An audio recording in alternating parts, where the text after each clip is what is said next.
আরে কি গো, আর কতক্ষণ লাগবে? খুব জোর খিদে পেয়েছে আমার। আরে দিচ্ছি, দাঁড়াও না। একে তো দেরি করে আসো, তার উপর অর্ডার দিয়ে যাও।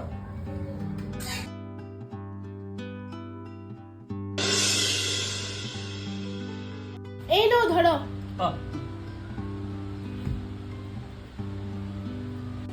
আচ্ছা, ছেলেদের জীবনটা কত সহজ তাই না? সকাল থেকে রাত অবধি বাইরে থাকার পর আর রাতে বাড়ি আসলে গরম গরম খাবার হাতে পেয়ে যায়।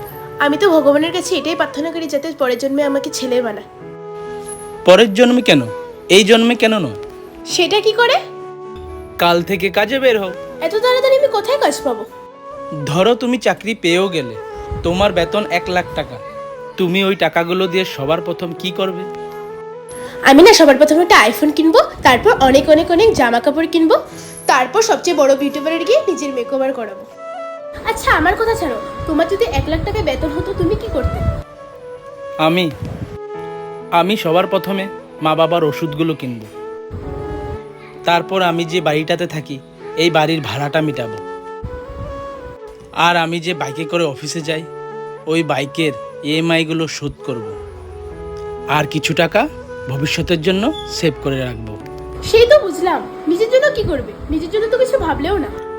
এটাই তো সব থেকে বড় পার্থক্য একটা মেয়ের ইনকামে আর একটা ছেলের ইনকামে।